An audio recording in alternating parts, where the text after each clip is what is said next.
ഉദ്യോഗസ്ഥർ താഴെത്തട്ടിൽ എഴുതിയിരുന്നത് സർക്കാരിന്റെ നയം പരിശോധിക്കുമ്പോൾ ഇത് ചെയ്യാൻ കഴിയില്ല, സർക്കാരിന്റെ നയം ഈ നിലയിലാണ്, സർക്കാർ പൊതുമേഖലയിൽ മാത്രം അനുവദിക്കുമെന്ന് പറയുമ്പോൾ ലീസ് അനുവദിച്ചു കൊടുക്കാൻ കഴിയില്ല. ഇതുമായി ബന്ധപ്പെട്ട നിയമോപദേശമെല്ലാം അവരെടുത്തു.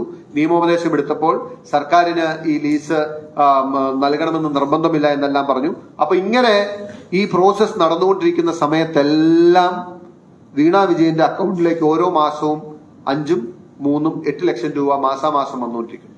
അതുകൂടാതെ വലിയ തുക സംഭാവനയായി കൊടുത്ത PV എന്ന പേരും പിണറായി വിജയന്റെ പേരും മറ്റേ ഞാൻ നേരത്തെ വായിച്ച ഇന്ത്യൻ സെറ്റിൽമെന്റ് ബോർഡിന്റെ ഇതിനുണ്ട്. അപ്പൊ എവിടേക്ക് എന്തോരം പണം പമ്പ് ചെയ്തു എന്ന് നമുക്കറിയില്ല.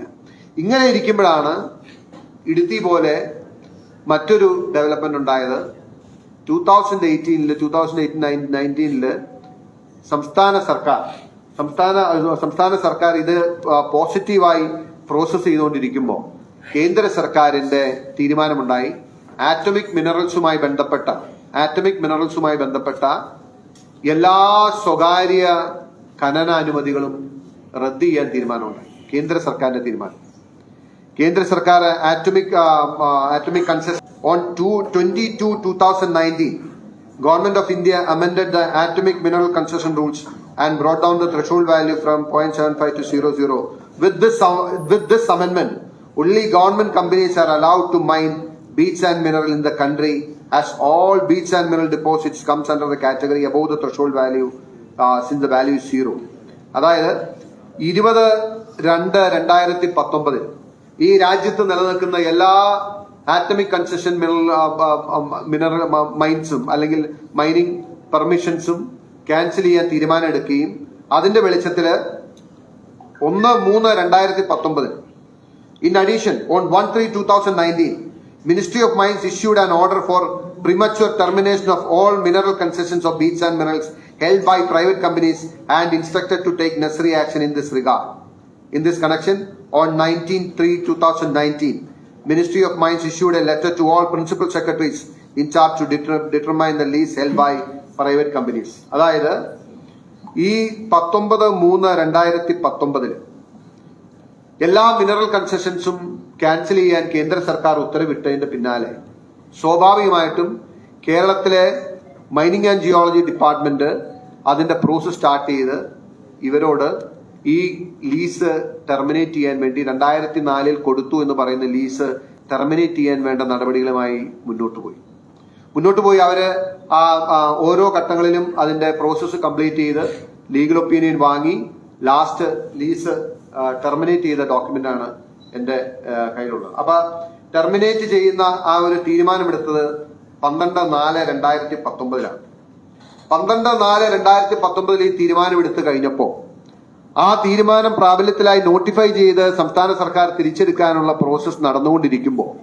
അപ്പൊ ലീസ് ക്യാൻസൽ ആയി കഴിഞ്ഞാൽ പിന്നെ സ്വാഭാവികമായിട്ടും സർക്കാരിന് ആ സുപ്രീം കോടതി വിധി പ്രകാരം നോട്ടിഫിക്കേഷൻ ഇറക്കി വളരെ നിസ്സാരമായിട്ട് ആ സ്ഥലം തിരിച്ചെടുക്കാനുള്ള നോട്ടിഫിക്കേഷൻ നടന്നുകൊണ്ടിരിക്കുമ്പോൾ പിണറായി വിജയന് നേരിട്ട് CMRL കമ്പനി ഒരു നിവേദനം നൽകി. അങ്ങ് ഫയൽ വിളിച്ചു വരുത്തി ഞങ്ങൾക്ക് അനുകൂലമായ തീരുമാനമെടുക്കണം.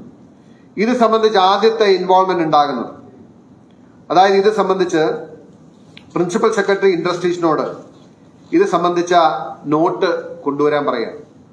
അതിന്റെ അകത്ത് PS മാർക്ക് ചെയ്ത് ഇതാണ് ഒരു ക്രൂഷ്യൽ ഡോക്യുമെന്റ് എന്ന് പറയുന്നത്. ഇത് 27/8/2019 അതായത് CMRLന്റെ നിലവിൽ കയ്യിലുണ്ടായിരുന്ന ലീസ് നഷ്ടപ്പെടും എന്ന സ്ഥിതി വന്നതിന് ശേഷം അത് സേവ് ചെയ്യാൻ മാർഗമുണ്ടോ എന്ന് CMRL പരിശോധിക്കുമ്പോൾ മൈനിങ് ആൻഡ് ജിയോളജി ഡിപ്പാർട്ട്മെന്റിൽ നിന്നും അത് സാധിക്കില്ല എന്ന് പറഞ്ഞ് ടെർമിനേഷന് വേണ്ടി മുമ്പോട്ട് പോയപ്പോൾ അവര് CMനെ സമീപിച്ചതിന്റെ പിന്നാലെ ഈ നോട്ടിൽ കുറിച്ചിട്ടുള്ള വാചകം ഞാൻ നിങ്ങൾക്ക് വേണ്ടി വായിക്കാം. ഈ നോട്ടിൽ കുറിച്ചിട്ടുള്ള വാചകം, please process this. He may need a in principle approval before sending for law vetting. Next sentence is very crucial. CM is reviewing this on 4/9/2019.